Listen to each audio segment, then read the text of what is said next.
world. Tears of the Kingdom, everybody is excited for this game. Even though it's going to take place in the same map, they've added in so much content that people are hardly even bitching about that fact anymore. It's been 14 years since we've even seen Ganondorf, and he looks menacing as fuck.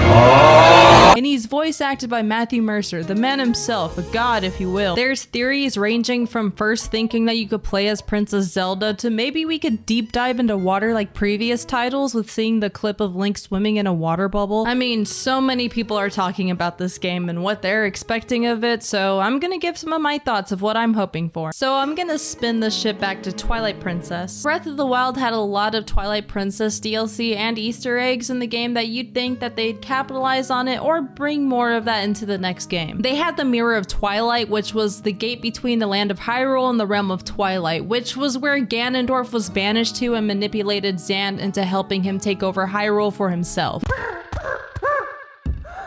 This relic had so much importance that you would think seeing it laying around in Breath of the Wild that somehow this could mean it'll play a role. But if you remember, Midna destroyed the mirror into dust. Where the mirror is sitting now is nowhere near Arbiter's grounds, but now it's on the complete other side of the map on a beach. There's no way it's the real one, right? But Midna did say, "I'll see you later," meaning that she'll see him again, possibly in another reincarnation. No one knows exactly where this game sits in the timeline. All we know is Zelda mentioned Skyward Sword, Ocarina of Time, and Twilight Princess in her speech for the chosen hero in the first memory in Breath of the Wild. So we at least know that Twilight Princess does sit in the past of this game. The Gerudo are seen traveling all over the map, even down in Death Mountain, which is completely across from the map. So who knows if somehow the mirror was made again and moved by some of the Gerudo to somewhere where it could be far away from anyone with evil intent, and there's enough reason for them to do that with the Yiga alone. But who knows, what if it can't be the true Mirror of Twilight until the other side interacts with it? What if Midna is waiting for the right moment to come back? Also, there's a temple that rises in the desert in the last trailer, which could be the place that holds the real Mirror of Twilight. But maybe all of this is just wishful thinking. I just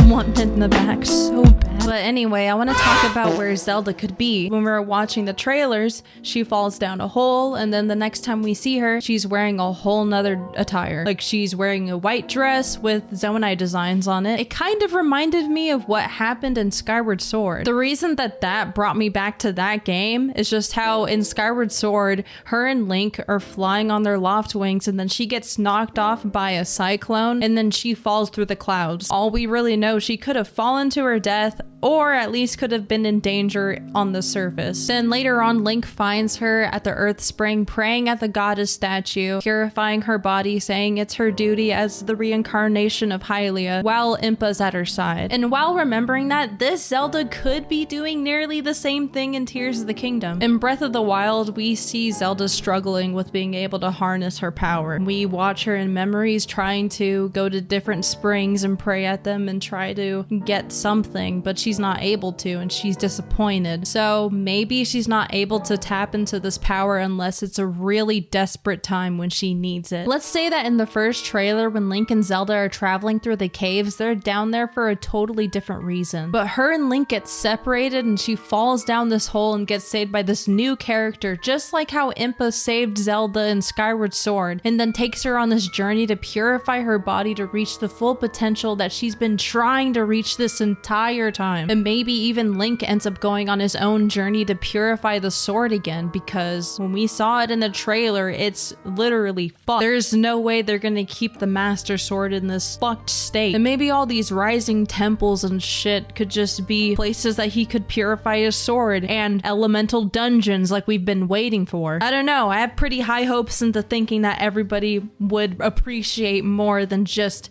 the shrines that we got in Breath of the Wild. So I am very excited for what's to come with this game and its dungeons. Having different dungeons is exactly what Breath of the Wild was missing. I felt like it took away the charm that Zelda titles have, and it was very disappointing for me and a lot of older Zelda players. I still enjoyed the game. What players that have only played Breath of the Wild don't get to have the experience like the dark, eerie vibes of Shadow Temple and Ocarina of Time, the mixture of plant life and magma in the Earth Temple and Skyward Sword, and the mansion of the cute Yeti couple in Twilight Princess, and not to mention all the different types of bosses you face in all the games. That is what made the journey so fun for me as a kid and to a grown adult. These types of dungeons are what made me so immersed in Zelda titles, and I really hope that new players get a chance to feel this way about Tears of the Kingdom.